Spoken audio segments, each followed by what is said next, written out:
Amidst the pandemic, we observed supply chain shortages, particularly from Asia, prompting companies to relocate production with political considerations. Should companies have the liberty to make such decisions, or is it appropriate for the government to support them in their efforts? Obviously, it's logical if you're in business and you can make the thing in Mexico way cheaper. It's natural to open a factory in Mexico and get your parts cheaper, and a lot of the auto manufacturers have done exactly that. On the other hand, nobody wants to hollow out the whole country so all the manufacturing jobs are elsewhere and we're all living like a bunch of farmers, like English colonies in 1820 or something. And these ideas are, of course, in big tension. We don't have that much foreign production. Right, Warren? Yeah, well, but we've lost,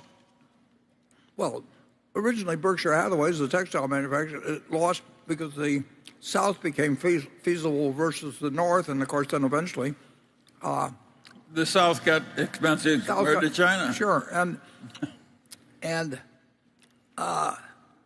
society benefits, and some people get killed in that sort of a situation. And a rich society should take care, one way or another, and of people that worked in our shoe factories, people who worked in our textile companies. I mean, if you worked in our textile operation in 1964 when we took it over, half our workers only spoke Portuguese, and they weren't getting great wages at all. But now you could do it in the South, and we were doomed to go out of business. And it wasn't the fault of the worker in any way, shape, or form. It wasn't our fault. We kept trying to compete. Well, it was TVA had cheap power down there. Sure. And textile is really congealed power. And air conditioning changed everything, because the heat in those damn places were impossible. That's a lot of things. But then it moves offshore in many ways, and net, the country is better off because of it, but it displaces a lot of people who really can't do something else in life. You can't talk about retraining somebody that's 55 or 60 and speaks only Portuguese and really tell them they're going to have a great future in New Bedford, Mass. So you don't want to be glib about it. And we can afford to take care of those people. And we've got some systems that work reasonably well, but there's a tension between, what about the person that doesn't do anything and all that kind of stuff. So these are not easy problems to solve, but I would say that by and large, we want the whole world to prosper. We do not want to be we don't want the United States to be a country of extraordinary prosperity and have the rest of the world starving. No, it isn't going to work, and it particularly isn't going to work in a nuclear world. So, and you have your own feelings about it as a humane person, but it doesn't. It is not. It can be done better, and we've got the resources to do it. I mean, the output of this country, what can be done with a lot fewer people and doing more specialized things. And of course, it has been. The work week in the United States, in my lifetime, has dropped dramatically, and people still feel busy, and it will be the human lot to say, how can I get all these things done? But my mother didn't drive 3 kids any place. I mean, you want to go any place, if you were lucky and when you got old enough, you had a bicycle. The world just keeps looking at everything moving up as becoming sort of a base that leaves them somewhat dissatisfied. And with our prosperity, we can do a lot of things we couldn't do in 1930, and including taking care of people that get displaced by the fact that somebody else can do that work and improve their lot in life.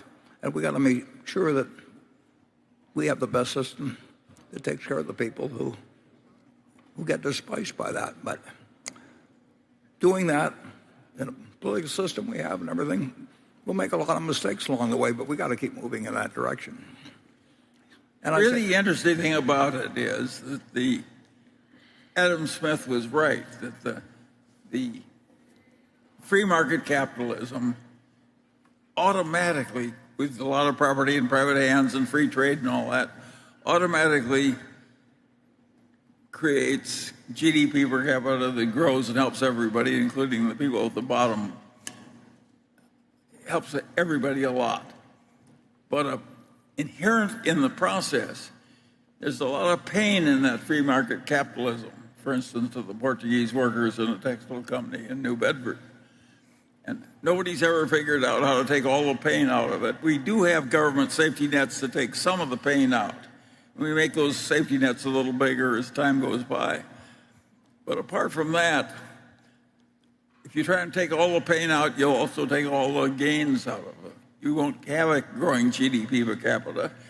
You'll have an economy like Russia's, which has been characterized as saying they pretend to pay us and we pretend to work. Yeah.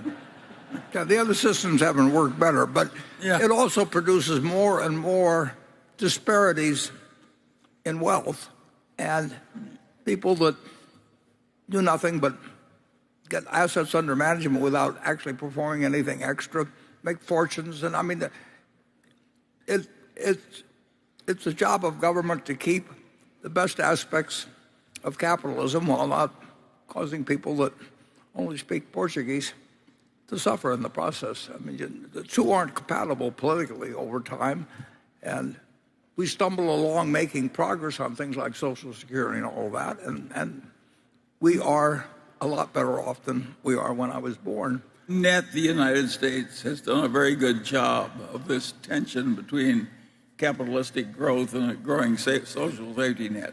We can be pretty proud of our country looking backward. Yeah.